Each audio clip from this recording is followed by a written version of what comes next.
the Intellect help you explore your overseas options. Hello friends, the COVID-19 has changed our perspective towards the traditional classroom learning and forced all of us to move to the online learning platforms. And our endeavor to assist the global IELTS student fraternity, we are coming up with the series of IELTS video lectures as well as presentations to help you prepare for the IELTS examination and realize your dreams. Today's video is first in the series that will emphasize on how to write an introduction for the writing task 2. So let's see and move on to learn how to write an effective introductory paragraph for writing task 2.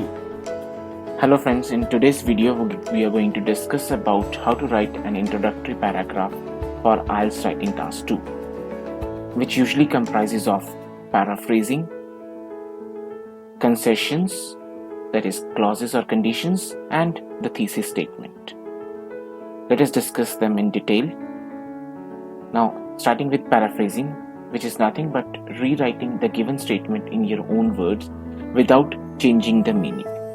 We need to only change the words or the phrases, but we should not change the meaning of the statement. It should remain the same.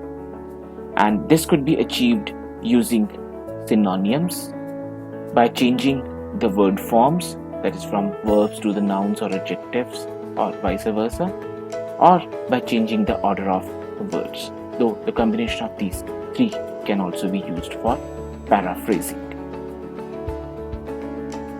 Let us discuss them by taking an example. Now, if you look at this statement, it says that increasing the prices of fossil fuels is the only solution to handle the problem of pollution and traffic jams. How far do you agree or disagree with the statement? As you have guessed it correctly, it's basically an opinion essay whereby we have an option to completely agree, disagree, or even partially agree with the statement.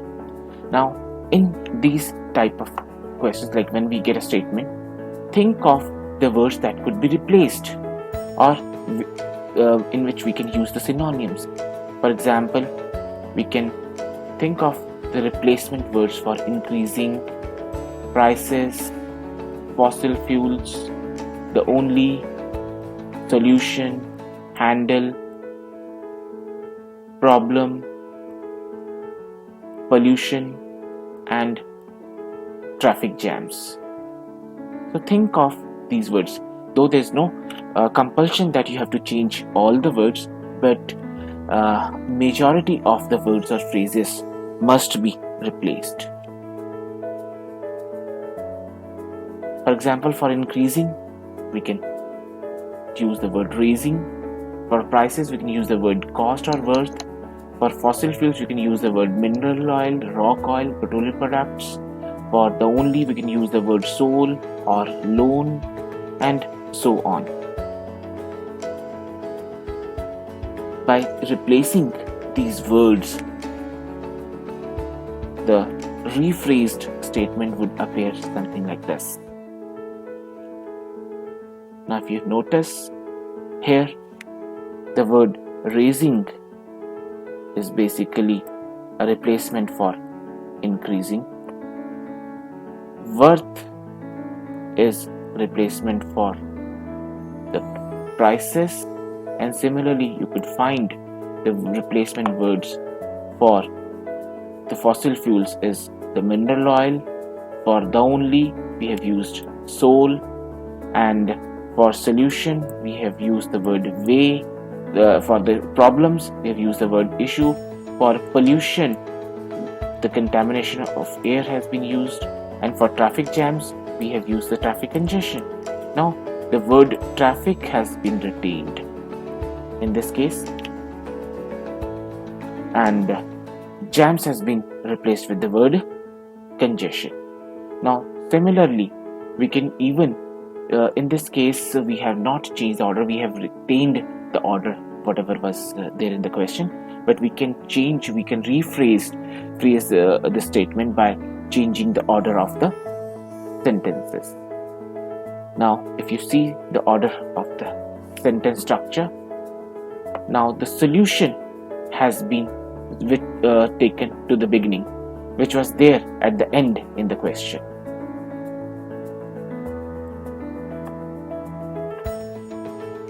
This part has been taken to the beginning in our question, whereas the rest of the part which was there in the beginning has been taken to the last. Now, another example is this. Now, in this case also, instead of taking from the to handle, we have taken this particular portion to the beginning. This has been taken to the beginning, whereas this portion now has been taken to the last. So here we have not only used the synonyms, but we have even changed the order. So as per your convenience, you could use whatever the way it is, whatever the feel you feel comfortable with, but ensure that you are neither basically changing the meaning and at the same time nor you are using the major chunk of the words or majority of the words or phrases from the question itself without using their synonyms. It should not appear as you have copied down the statement. Now let's move on to the next part, that is concessions. Now, concessions are basically used when you want to present a different perspective of yours, which is different from whatever is given. And in this case, you basically try to convince the examiner or the reader that you are aware of the perspective that has been discussed in the question, but you want to say something different. You want to present a different view altogether. And these concessions are also called as concessive clauses and usually start with the concession phrases like although, even though, regardless, despite, while. Now, an example of a concession would be, although many would argue that making the petroleum products dearer is the sole answer to manage the issues of poor air quality and choking of roads, I think other means, for instance, high toll on private automobiles and efficient means of mass transit would yield the better results. So, what I have done in this case is, if you see this yellow portion leaving the although is nothing but a paraphrasing only. We have just paraphrased it, and